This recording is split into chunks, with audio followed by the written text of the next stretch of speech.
This was a wonderful client. The building management is extraordinary.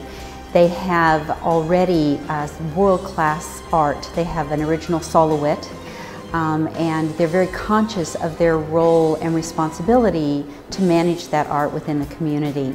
So when they approached me as an art consultant to help them find the right sculpture, they wanted something that was of the same world-class caliber of the art that they already have. And I think everyone was in agreement that they wanted something inspirational that would fill the space but would be airy and somewhat uplifting. Alan, who I had approached as one of the artists, presented a maquette that was just staggering. And ultimately they were unanimous in choosing his piece, the one that he's now named Ascending. Public art always takes a leap of faith, and usually that's because public art is truly unique. It starts off often with a kind of an outrageous concept because that's part of the nature of putting it in the public. You want something unusual that's inspiring and that changes the space. Because this building is a private building and it is indoor, it's part of the indoor atrium, it would have been easy for the client to have thought of it as really just a part of the decor of that building, and they didn't. They embraced the idea that it would be seen by the public as part of the overall public artscape of Sacramento. And so while they're not officially public art, they certainly treated it at that scale and that caliber. For the 1201K, I went over to the building and looked at the site. This is a site-specific piece, so it's very tall ceilings. It's 3 stories ceiling, and it has that rotunda and the semi-circle of glass. So I needed to come up with something that wasn't just static in the center of that floor, but actually would envelop people to come and look or walk around the piece. So as you come into it, you're drawn to the piece. It's very lineal as you first appearance, but as you start to move around, it becomes more massive and it changes. And so when I built the model for 1201K, there's a lot of little nuances that happen in the surface of the wax, which I try to keep as we increase it in scale. Originally, the piece was only going to be between 12 to 15 feet. But the more I spent time in the space and considering that, that space being 33 feet, 3 stories, would diminish that, would dwarf that piece. So the 1201K owners decided that it's okay to go ahead and scale it up. Actually, they prefer it to have it larger. So instead of being 15 feet at maximum, it's 21 feet now. Patina are corrosives, like ferric nitrate or cupric nitrate, which would be copper that's been dissolved in nitric acid, and it's granular, and then you add water to it, and then you heat the bronze up. And by heating the bronze up, it drives the ambient moisture out of the metal, and so when you start to spray these corrosives on, it etches the copper. And with the cupric nitrate, you get these greens, and then ferric nitrate, you get reds. They work in conjunction with each other. The chemicals respond to the copper, and then they respond to themselves, and so you have this kind of control. It's like basically watercoloring with heat.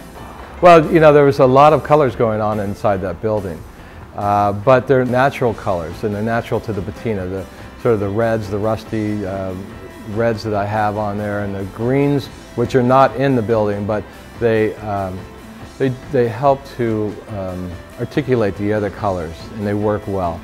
And the whites and the yellows and so on are all basically, they're colors that are in the environment.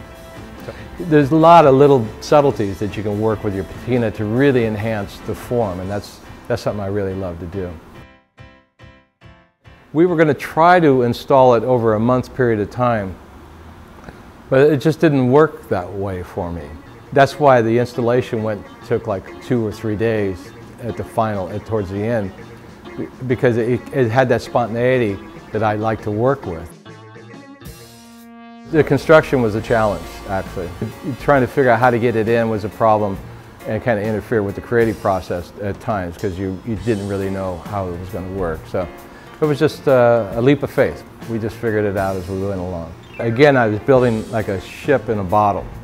because I couldn't get on the floor of the forklift, I couldn't move the whole piece in, so I never had the sculpture assembled until it was, we assembled it in place. And usually the pieces in the foundry would be in its entirety, and we'd know exactly what it looked like, and we'd know the problems, and we just either lift it, cut it in one place or something, lift it, set it with a forklift, and would be done. But this we had to really do, everything was done by hand. We used hand lifts, which to lift things up, and just sort of boom cranes that we just designed ourselves and made work with scaffolding and so on. When we're working, the time just goes by. You don't even notice it. You're not tired. You're just contemplating or just considering just finishing the piece, and it really went well. It's its own uniqueness, and it has its own quality and its own life to it, and not just a replication of something else. It is what it is, and I'm really pleased with how it looks.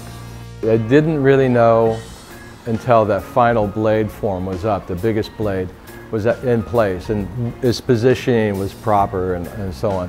So I didn't know whether it was really working. Once that blade was up, and you saw how we'd move them in, and we were able to adjust, the curve a little bit and the angle. But once we had that, then I knew that it was right. And then working the patina now and just kind of going back over it is just sort of a pleasure of finishing it up. It isn't just the subject matter that's compelling. I think there's something about having a heavy, immovable piece of metal that appears to dance. But the three-dimensional form demands more attention.